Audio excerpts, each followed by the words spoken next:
ವೀಕ್ಷಕರೇ, ಅರುಣಾಂಬ ಕ್ರಿಯೇಷನ್ಸ್ಗೆ ಸ್ವಾಗತ. ಈಗ ನಾನು ಕುಂಬಳಕಾಯಿ ಗೊಜ್ಜು ಮಾಡೋಣ ಅಂದ್ಕೊಳ್ತಾ ಇದ್ದೀನಿ. ಸಿಹಿ ಕುಂಬಳಕಾಯಿ ಗೊಜ್ಜು ಇದನ್ನೆಲ್ಲ ನಾನು ತುರಿದಿಟ್ಕೊಂಡಿದ್ದೀನಿ.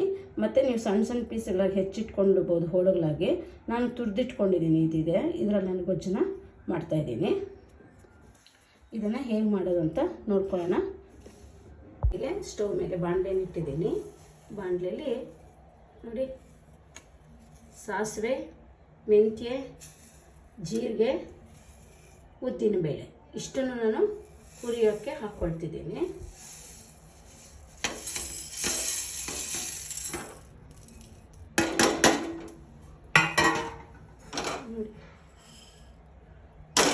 ಕೊಡೋಣ. ಇದು ಸ್ವಲ್ಪ ಹುರಿದ ಮೇಲೆ ಹಸಿಮೆಣಸಿನ್ಕಾಯಿ ಮತ್ತು ಒಣಮೆಣಸಿನ್ಕಾಯಿ ಎರಡೂ ಹಾಕ್ಕೋತಾ ಇದ್ದೀನಿ. ನಿಮಗೆ ಎಷ್ಟು ಬೇಕೋ ಅಷ್ಟು ಖಾರವನ್ನು ನೀವು ಹಾಕ್ಕೋಬೋದು. ಅದನ್ನು ಹಾಕ್ಕೊಳ್ತಾರೆ. ಇದು ಹುರಿದಾಗಿದೆ.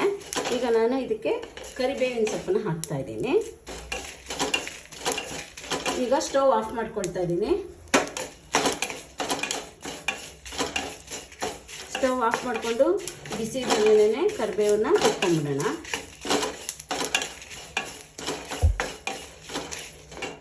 ಸ್ಟವ್ ಆಫ್ ಮಾಡಿದ್ಮೇಲೆ ಒಣ ಕೊಬ್ಬರಿ ಹಾಕ್ತಾ ಇದ್ದೀನಿ. ನೀವು ಹಸಿ ಕೊಬ್ಬರಿನೂ ಹಾಕ್ಕೋಬೋದು.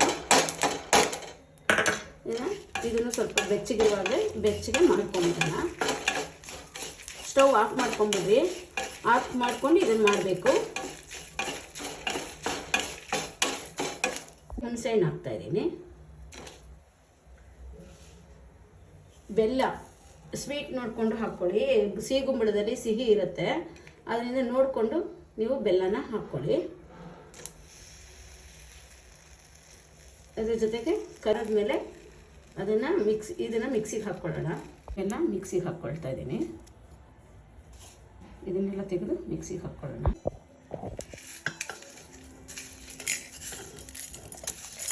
ಹುರಿದಿರೋದನ್ನೆಲ್ಲ ಜಾರಿಗೆ ಹಾಕ್ತಾ ಇದ್ದೀನಿ. ಅದಕ್ಕೆ ಸ್ವಲ್ಪ ನೀರು ಹಾಕ್ಕೊಂಡು ರುಬ್ಕೊಳ್ಳೋಣ.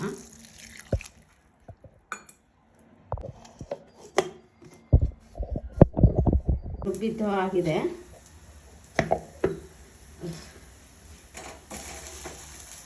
ಹಾಗೆ ಸ್ವಲ್ಪ ಎಣ್ಣೆಯನ್ನು ಹಾಕ್ಕೊಳ್ಳೋಣ. ಒಗ್ಗರಣೆಗೆ ಹಾಕ್ತಾ ಇದ್ದೀನಿ. ಹಾಗೆ ಕಡಲೆಬೇಳೆ ಹಾಕ್ತಾ ಇದ್ದೀನಿ. ಉದ್ದಿನಬೇಳೆ, ಕಡಲೆಬೇಳೆ ಹಾಕ್ಬೋದು. ನಾನು ಉದ್ದಿನಬೇಳೆ ಹಾಕ್ತಾ ಇದ್ದೀನಿ. ಕಡಲೆಬೇಳೆ, ಉದ್ದಿನಬೇಳೆ ಎರಡನ್ನೂ ಹಾಕ್ಕೋಬೋದು. ನಾನು ಉದ್ದಿನಬೇಳೆ ಮಾತ್ರ ಹಾಕ್ತಾ ಇದ್ದೀನಿ. ಇಟ್ಕೊಳ್ಳೋಣ. ಇದಾದ ನಂತರ ನಾನು ಏನು ಮಾಡ್ತೀನಿ, ಕರಿಬೇವು ಹಾಕ್ತಾ ಇದ್ದೀನಿ.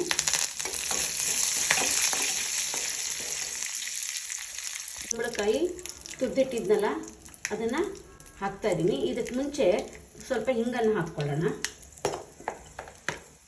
ಸ್ವಲ್ಪ ಹಿಂಗೆ ಹಾಕ್ತಾ ಇದ್ದೀನಿ.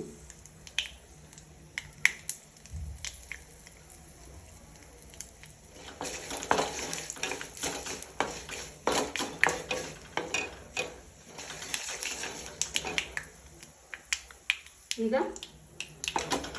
ಈ ಕುಂಬಳಕಾಯಿ ತುರಿಯನ್ನು ಹಾಕ್ತಾ ಇದ್ದೀನಿ.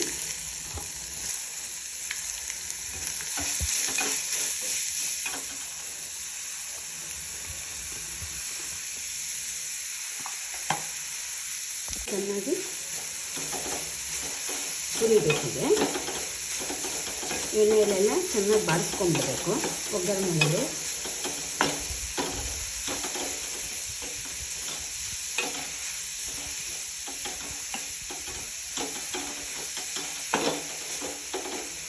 ಸ್ವಲ್ಪ ಅರಿಶಿನ ಹಾಕ್ಕೊಳ್ಳೋಣ.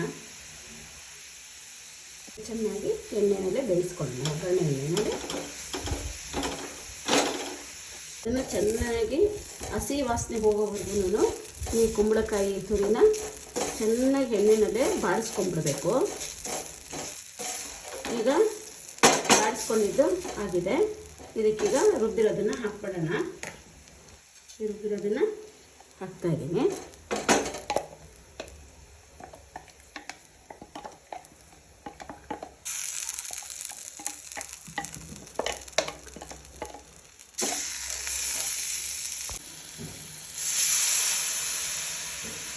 ಇದರಲ್ಲಿ ಚೆನ್ನಾಗಿ ಬೇಯಿಸ್ಕೊಬೇಕು ನೀರಿನಲ್ಲಿ.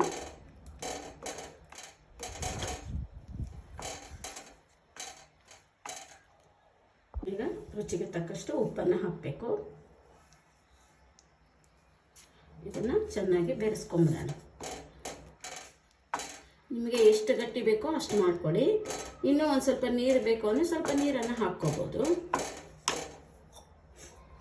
ಸ್ವಲ್ಪ ನೀರನ್ನು ಹಾಕ್ತಾ ಇದ್ದೀನಿ, ಯಾಕೆಂದರೆ ಇದು ಸ್ವಲ್ಪ ಬೇಯಬೇಕಲ್ಲ ತುರಿ, ಕುಂಬಳಕಾಯಿ ತುರಿ, ಅದಕ್ಕೋಸ್ಕರ ಸ್ವಲ್ಪ ನೀರನ್ನು ಜಾಸ್ತಿ ಹಾಕ್ಕೊಂಡು ಇದರಲ್ಲಿ ಬೇಯಿಸ್ಕೊಳ್ತಾ ಇದ್ದೀನಿ.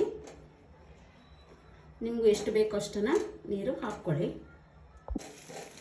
ಈಗ ಗೊಜ್ಜು ಕುದೀತಾ ಇದೆ.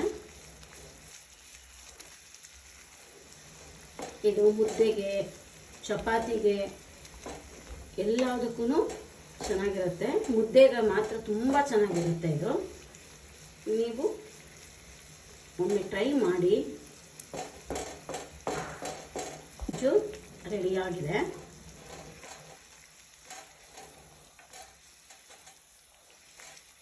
ತುಂಬ ಚೆನ್ನಾಗಿರುತ್ತೆ, ಮಾಡಿ ನೋಡಿ.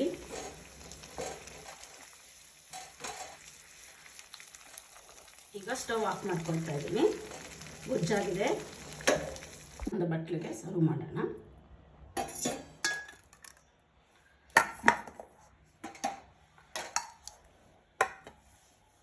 ರುಚಿಯಾದ ಕುಂಬಳಕಾಯಿ ಗೊಜ್ಜು ರೆಡಿಯಾಗಿದೆ. ನೀವು ಮಾಡಿ ತಿಂದು ಹೇಳಿ, ತುಂಬ ಚೆನ್ನಾಗಿರುತ್ತೆ. ಮುದ್ದೆಗಂತೂ ಸೂಪರ್ ಆಗಿರುತ್ತೆ, ಅನ್ನಕ್ಕೂ ಚೆನ್ನಾಗಿರುತ್ತೆ, ಎಲ್ಲದಕ್ಕೂ ಚೆನ್ನಾಗಿರುತ್ತೆ. ನೀವು ಮಾಡಿ ತಿಂದು ಕಮೆಂಟ್ ಮಾಡಿ, ಲೈಕ್ ಮಾಡಿ, ಶೇರ್ ಮಾಡಿ, ಹಾಗೆಯೇ ಸಬ್ಸ್ಕ್ರೈಬ್ ಆಗೋದನ್ನು ಮರೆಯಬೇಡಿ. ಸ್ನೇಹಿತರೆ, ಪಕ್ಕದಲ್ಲಿರುವಂತಹ ಬೆಲ್ ಐಕಾನನ್ನು ಪ್ರೆಸ್ ಮಾಡಿ. ಮುಂದಿನ ವಿಡಿಯೋದಲ್ಲಿ ಭೇಟಿಯಾಗೋಣ. ನಮಸ್ಕಾರಗಳು.